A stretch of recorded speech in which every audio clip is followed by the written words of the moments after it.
ಸ್ವಲ್ಪ ಕಷ್ಟ ತಪ್ಪುತ್ತದೆ, ನಿನಗೂ ಒಂದು ಜೋಡಿ ಸಿಗುತ್ತದೆ. ಅದೆಲ್ಲದಕ್ಕಿಂತ ಮುಖ್ಯವಾಗಿ ನನ್ನ ಜವಾಬ್ದಾರಿ ಸ್ವಲ್ಪ ಕಡಿಮೆ ಆಗುತ್ತದೆ ರವಿ. ಅದು ಸರಿ ಅಣ್ಣ, ಆದರೆ ನಾನು ರವಿ ಈಗಾಗಲೇ ತನ್ನ ಬಾಳ ಸಂಗಾತಿಯನ್ನು ಆಯ್ಕೆ ಮಾಡಿಕೊಂಡಿದ್ದಾನೆ. ಅದನ್ನು ನಿಮ್ಮ ಬಳಿ ಹೇಳಲಾರದೆ ಒದ್ದಾಡುತ್ತಿದ್ದಾನೆ ಅಷ್ಟೇ. ಹೌದನ ರವಿ? ಯಾರಪ್ಪ ಅವಳು ಅಂತ ಅದೃಷ್ಟವಂತೆ? ಯಾವ ಊರು, ಹೆಸರೇನು, ಎಲ್ಲಿವರೆಗೂ ಓದಿದ್ದಾಳೆ? ಶ್ರೀಮಂತಳೋ ಇಲ್ಲ ಬಡವಳೋ? ಅಣ್ಣ, ಅವಳು ಇದೇ ಊರಿನವಳು. ಹೆಸರು ಸ್ವಪ್ನ. ಹೆಸರಿಗೆ ತಕ್ಕಂತೆ ತುಂಬಾ ಸುರಸುಂದರಿ. ಅಷ್ಟೇ ಅಲ್ಲಣ್ಣ, ಈ ಊರಿನ ಶ್ರೀಮಂತರ ಮನೆತನದ ಅಳಿಯನಾಗುತ್ತಿದ್ದಾನೆ ನಮ್ಮ ರವಿ. ಈ ಊರಲ್ಲಿ ಶ್ರೀಮಂತ ಮನೆತನದ ಹುಡುಗಿಯ? ಯಾರವಳು? ಈಗಲಾದರೂ ಹೇಳು ರವಿ. ಅಣ್ಣ, ಈ ಊರಿನ ಶ್ರೀಮಂತ ವಿಜಯ್ ಇದ್ದಾನಲ್ಲ, ಅವನ ತಂಗಿ ಸ್ವಪ್ನ ಅಂತ. ಏನು, ವಿಜಯನ ತಂಗಿನ? ಅದೆಲ್ಲಿಂದ? ಅವನಿಗೆ ಇಂದು ಮಂದು ಯಾರು ಇಲ್ಲ ಅಂತದರಲ್ಲಿ ಈ ತಂಗಿ ಎಲ್ಲಿಂದ ಹುಟ್ಟಿಕೊಂಡಳ ರವಿ? ಅದೆಲ್ಲಿಂದಾದ್ರೂ ಹುಟ್ಟುಬರ್ಲಿ, ಆದ್ರೆ ಈ ಮದ್ವೆ ಮಾತ್ರ ಬೇಡ ರವಿ. ಅತ್ತಿಗೆ ಅವಳು ಅವನ ದೂರ ಸಂಬಂಧಿಯಂತೆ. ಅವಳಿಗೆ ತಂದೆ ತಾಯಿ ಯಾರು ಇಲ್ಲ. ಇಷ್ಟು ದಿನ ಬೆಂಗಳೂರಿನಲ್ಲಿ ವಿದ್ಯಾಭ್ಯಾಸ ಮುಗಿಸಿ ಈಗ ತಾನೇ ಊರಿಗೆ ಬಂದಿದ್ದಾಳೆ. ಇದೆಲ್ಲವನ್ನು ವಿಚಾರಿಸಿದ್ದೀನಿ. ಆದರೆ ವಿಜಯನು ಕೂಡ ಈ ಮದುವೆಗೆ ಒಪ್ಪಿಕೊಂಡಿದ್ದಾನೆ. ಬೇಡಪ್ಪ, ಕತ್ತಲಲ್ಲಿ ಮಿಂಚುವ ಮಿಂಚಿನ ಹೊಳೆ ನಕ್ಷತ್ರವಾಗೋದಕ್ಕೆ ಸಾಧ್ಯವಿಲ್ಲ. ಸೂರ್ಯನ ಕಿರಣಕ್ಕೆ ಮಿಂಚುವ ಕಲ್ಲಿನ ಹರಳು ವಜ್ರವಾಗೋದಕ್ಕೆ ಸಾಧ್ಯವಿಲ್ಲ. ಅದೇ ರೀತಿ ಶ್ರೀಮಂತರ ಮನೆಯ ಹೆಣ್ಣು ಈ ಬಡವರ ಮನೆತನಕ್ಕೆ ಕಣ್ಣಾಗೋದಿಲ್ಲಪ್ಪ. ನೋಡು, ಈ ಮದುವೆ ವಿಚಾರದಲ್ಲಿ ಮೊದಲಿಗೆ ನಿನ್ನ ನಿರ್ಧಾರವನ್ನ ಬದಲಾಯಿತು. ಹೌದು ರವಿ, ಎಳೆ ಬಿಸಿಲಿಗೆ ಮಂಜಿನ ಹನಿಯು ಸಹ ಮುತ್ತಿನಂತೆ ಕಾಣುವ ವಯಸ್ಸು ನಮ್ಮದು. ಆದರೆ ಮಧ್ಯಾಹ್ನದ ಬಿಸಿಲಿನಲ್ಲಿ ಕಾಳುವ ಮರೀಚಿಕೆಯನ್ನು ನೀರೆಂದು ಭಾವಿಸಿ ಬೆನ್ನಟ್ಟುವ ಅವಿವೇಕ ನಮ್ಮದು. ನಾವು ವಿದ್ಯಾವಂತರಾದರೂ ಬುದ್ಧಿವಂತರಲ್ಲ. ಅಣ್ಣ ಅತ್ತಿಗೆಯರ ಅನುಭವದ ಮಾತುಗಳನ್ನು ಕೇಳಿ ನಿನ್ನ ನಿರ್ಧಾರವನ್ನು ಬದಲಿಸುವ ರವಿ. ಸಾಕು, ನಿಲ್ಲಿಸಿ. ಈಗ ನಿಮ್ಮ ದೃಷ್ಟಿಯಲ್ಲಿ ನಾನು ಅವಿವೇಕಿನ, ಲೋಕದ ರೀತಿ ನೀತಿಗೆ ತಿಳಿಯದ ತಿಳಿಗೇಡಿನ? ನನಗಂತೂ ಒಂದೂ ಅರ್ಥವಾಗುತ್ತಿಲ್ಲ. ನೀವೆಲ್ಲ ಯಾಕೆ ಈ ತರ ಮಾಡ್ತಾ ಇದ್ದೀರ ಅನ್ನೋದು.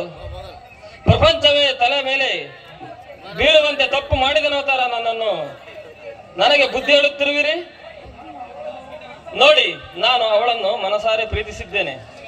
ಮದುವೆ ಆಗುತ್ತೇನೆಂದು ಮಾತು ಕೊಟ್ಟಿದ್ದೇನೆ. ಕೊಟ್ಟ ಮಾತಿಗೆ ತಪ್ಪು ನಡೆದು ನನ್ನ ಹೃದಯದಲ್ಲಿರುವ ಪ್ರೀತಿಯನ್ನು ಕೊಂದು ಹಾಕುವುದು ನನಗೆ ಇಷ್ಟ ಇಲ್ಲ. ಪ್ರೀತಿ ಮಾಡ್ಬೇಕಾದ್ರೆ ನಮ್ಮ ಯಾರ ನೆನಪು ಕೂಡ ನಿನಗೆ ಬರೆಯದೇನು? ನಿನಗೆ ಮನೆಯಲ್ಲಿ ದೊಡ್ಡವರು ಹೇಳರು ಕೇಳರು ಯಾರು ಇಲ್ಲ ಅಂತ ತಿಳ್ಕೊಳ್ಳಿ. ಇಷ್ಟು ವರ್ಷ ನಿನ್ನನ್ನ ಸಾಕಿ ಬೆಳೆಸಿದಕ್ಕೆ ಇದು ಏನಪ್ಪಾ ನೀನು ನಮಗೆ ಕೊಡುತ್ತಿರುವ ಗೌರವ? ನೋಡು, ಅದೇನೇ ಆಗಲಿ, ಈ ಮದ್ವೆ ನೀನು ಆಗ್ಬಾರ್ದು, ಇದು ನನ್ನ ಆಜ್ಞೆ ಅಷ್ಟೇ. ಪ್ರೀತಿ ಅನ್ನೋದು ಯಾರ ಅಪ್ಪಣೆನೂ ಕಾಯಲಾರದು ಅತ್ತಿಗೆ. ಹಾಗಂತ ಪ್ರೀತಿ ಮಾಡಿದಾಕ್ಷಣ ನಿಮ್ಮ ಮೇಲೆ ಗೌರವ ಇಲ್ಲ ಎಂದು ಭಾವಿಸುವುದು ನಿಮ್ಮ ದಡ್ಡತನ. ಹೌದಪ್ಪ, ನಾನು ದಡ್ಡಿನಿ. ಯಾಕೆ ನಿನ್ನಂತ ಜಾಣನಿಗೆ ಬುದ್ಧಿ ಹೇಳೋದಕ್ಕೆ ಬಂದಿದ್ದೀನಲ್ಲ, ನಾನು ದಡ್ಡಿನಿ.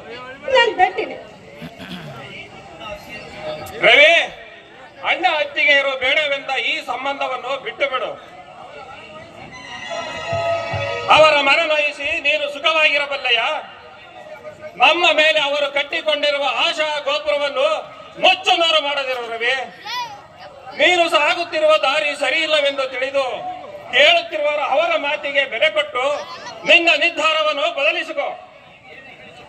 ನೀವೇನೇ ಹೇಳಿದರೂ ನನ್ನ ನಿರ್ಧಾರ ಬದಲಾಗದು. ನೀವು ಹೀಗೆ ಹಠ ಮಾಡಿದರೆ ಜೀವನದಲ್ಲಿ ನನಗೆ ಮದುವೆನೇ ಬೇಡ. ಪ್ರೀತಿಯೊಬ್ಬಳನ್ನು ಮಾಡಿ ಮತ್ತೊಬ್ಬಳನ್ನು ಮದುವೆಯಾಗಲು ನನ್ನ ಮನಸ್ಸು ಒಪ್ಪುವುದಿಲ್ಲ. ಇನ್ನೆಂದೂ ನನ್ನ ಮದುವೆ ವಿಷಯವನ್ನು ನೀವು ಮಾತನಾಡಬೇಡಿ. ನಾನು ಬರುತ್ತೇನೆ. ನಿಲ್ಲು ರವಿ, ನೀನು ಇಷ್ಟೊಂದು ಅಚಲವಾದ ನಿರ್ಧಾರ ತೆಗೆದುಕೊಂಡಿರಬೇಕಾದರೆ ನಾವು ನಿನ್ನನ್ನು ತಡೆಯಲು ಸಾಧ್ಯವಿಲ್ಲ. ಆದರೆ ಒಂದು ಮಾತು ನೆನಪಿಟ್ಟುಕೋ, ನೀನು ಗೆದ್ದಾಗ ಎಲ್ಲರಿಗೂ ಗೊತ್ತಾಗುತ್ತದೆ ನೀನು ಯಾರೆಂದು. ಅದೇ ನೀನು ಸೋತಾಗ ನೀನು ಯಾರೆಂದು ಗೊತ್ತಾಗುತ್ತದೆ, ನಿನ್ನ ಹಿತೈಷಿಗಳು ಏನು ಅಂತ. ನಾವು ನಿನ್ನ ಹಿತವನ್ನು ಬಯಸುವುದರಿಂದ ನಾವು ಹೇಳುತ್ತಿದ್ದೇವೆ.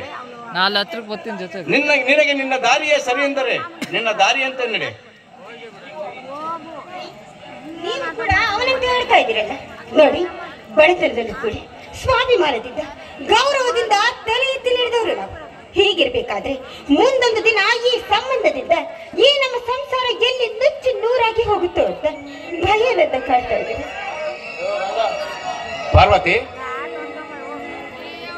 ಪಾರ್ವತಿ, ಋಣಾನುಬಂಧವನ್ನು ತಪ್ಪಿಸಲು ಯಾರಿಂದಲೂ ಸಾಧ್ಯವಿಲ್ಲ.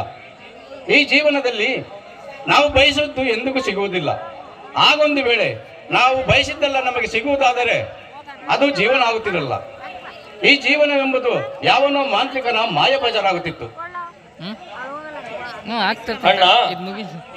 ಅಣ್ಣ ಅತ್ತಿಗೆ, ನೀವೇನು ಚಿಂತಿಸಬೇಡಿ.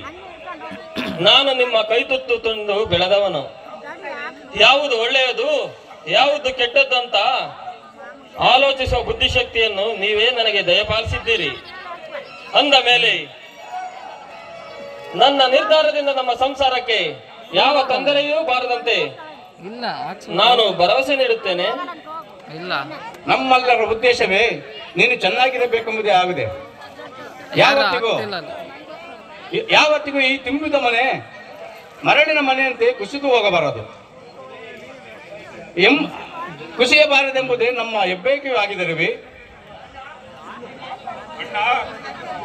ಅಪ್ಪ ಅಮ್ಮ ಇದ್ದಿದ್ದರೋ ಸಹ ಇಷ್ಟೊಂದು ಚೆನ್ನಾಗಿ ನಮ್ಮನ್ನು ನೋಡಿಕೊಳ್ಳುತ್ತಿದ್ದರೋ ಇಲ್ಲವೋ ಗೊತ್ತಿಲ್ಲ.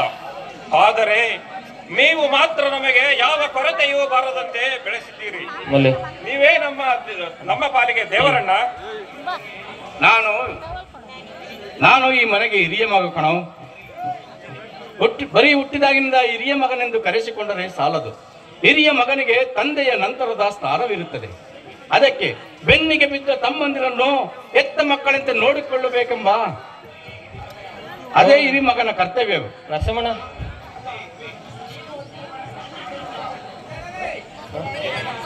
ಅಣ್ಣ, ನೀವು ಅತ್ತಿಗೆ ಮಾಡಿರೋ ತ್ಯಾಗಕ್ಕೆ ನಮ್ಮ ಕೊನೆಯ ಉಸಿರಿರೋವರೆಗೂ ನಿಮ್ಮ ಸೇವೆ ಮಾಡುವ ಭಾಗ್ಯ ದೊರೆತರೆ ನಾವೇ ಅದೃಷ್ಟವಂತರು. ಇದರಲ್ಲಿ ತ್ಯಾಗದ ಮಾತೆಲ್ಲಿದೆ ರವಿ?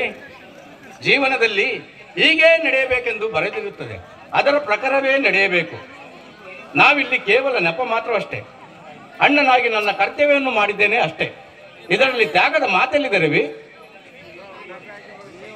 ನೀವು ಎಲ್ಲೇ ಇರಿ, ನೀವು ಎಲ್ಲೇ ಇರಿ, ಹೇಗೆ ಇರಿ, ಈ ಅಣ್ಣ ಅತ್ತಿಗೆಯರನ್ನು ಮಾತ್ರ ಮರೆಯದಿರಿ ರವಿ.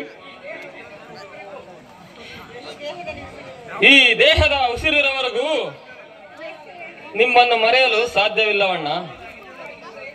ಹುಟ್ಟಿದಾಗಿನಿಂದ ಎತ್ತವರ ಕಾಣದ ನಾವು ನಿಮ್ಮ ಹಾರೈಕೆಯಿಂದಲೇ ಅಲ್ಲವೇ ಈ ಸಮಾಜ ಗುರುತಿಸುವಂತಹ ವ್ಯಕ್ತಿಗಳನ್ನಾಗಿ ಮಾಡಿರುವುದು. ಅಂದ ಮೇಲೆ ನಿಮ್ಮನ್ನು ಮರೆಯೋದು ಹೇಗೆ ಸಾಧ್ಯ? ಅಣ್ಣ, ಇಷ್ಟು ವರ್ಷ ಹಗಲಿರುಳು ಎನ್ನದೆ ದುಡಿದು ನೀವು ಹರೆ ಬಟ್ಟೆ ಅನ್ನ ತಿಂದರು ನಮಗೆಂದಿಗೂ ಕೊರತೆ ಆಗದಂತೆ ಬೆಳೆಸಿರ್ತೀರಿ. ನೀವು ಅಣ್ಣ ಅತ್ತಿಗೆ ಇರಲ್ಲ, ನಮ್ಮ ಪಾಲಿಗೆ ಎದ್ದ ತಂದೆ ತಾಯಿಗಳು. ಸಂತೋಷ ಕಂಡ್ರು. ಆ ದೇವರು ನಿಮ್ಮನ್ನು ಎಂದೆಂದಿಗೂ ಚೆನ್ನಾಗಿಟ್ಟಿರಲಿ. ನೋಡಿ, ಜೀವನದಲ್ಲಿ ಎಂದಿಗೂ ಬೇರೆಯವರಿಗೆ ಕೆಡುಕನ್ನು ಬಯಸಿದಿರಿ. ಯಾಕೆಂದರೆ ಈ ಜೀವನವೆಂಬುದು ಕೊಟ್ಟು ತೆಗೆದುಕೊಳ್ಳುವ ಬದುಕು. ನೀವು ಒಳ್ಳೆಯದು ಕೊಟ್ಟರೆ ನಿಮಗೂ ಒಳ್ಳೆಯದಾಗುತ್ತದೆ, ಕೆಟ್ಟದ್ದು ಕೊಟ್ಟರೆ ನಿಮಗೂ ಕೆಟ್ಟದೇ ಆಗುತ್ತದೆ. ಆದ್ದರಿಂದ ನೀವು ಒಳ್ಳೆ ದಾರಿಯಲ್ಲಿ ನಡೆದು ಮಾದರಿ ವ್ಯಕ್ತಿಗಳಾಗಿ ಬಾಳಿರಿ. ಅಣ್ಣ, ನೀವು ತೋರಿಸಿದ ದಾರಿಯಲ್ಲಿ ನಡೆದು ನಿಮಗೆ ಕೀರ್ತಿಯನ್ನು ತರುತ್ತೇವೆ ಅಣ್ಣ. ಅಂದಾಗೆ ಅಣ್ಣ, ನಮ್ಮ ರವಿ ಮದುವೆಗೆ ಮನೆಗೆ ಸುಣ್ಣ ಬಣ್ಣ ಬಳೆದು ಅಂಗಳ ತುಂಬಾ ಚಪ್ಪರ ಹಾಕಿಸಿ ಬಹಳ ವಿಜೃಂಭಣೆಯಿಂದ ಮಾಡಬೇಕಣ್ಣ ನಮ್ಮ ರವಿಯ ಮದುವೆಯನ್ನು. ಮಲ್ಲೆ ಅಣ್ಣಂದು ಹೇಳಿದೀನಿ, ಸುಣ್ಣ ಬಣ್ಣ ಎಲ್ಲ ಬಳಸ್ತಾರೆ. ಹೆಂಗೆ ಇದ್ರು ಇದು ಮೊದಲನೇ ಮದುವೆ ಅಲ್ವಾ, ಅದ್ದೂರಿಯಾಗಿ ಮಾಡೋಣ ಆಯ್ತಾ? ಅಂದ ಹಾಗೆ ಅಡಿಗೆ ಎಲ್ಲ ಸಿದ್ಧತೆ ಆಗಿದೆ, ಬನ್ನಿ ಎಲ್ಲರೂ ಜೊತೆಯಲ್ಲಿ ಕೂತು ಊಟ ಮಾಡೋಣ. ಅತ್ತಿಗೆ, ಇಂದೇಕೋ ನಿಮ್ಮ ಕೈ ತುತ್ತು ತಿನ್ನಬೇಕು ಅನಿಸುತ್ತಿದೆ, ನೀವೇ ಬಡಿಸುವಿರಾ?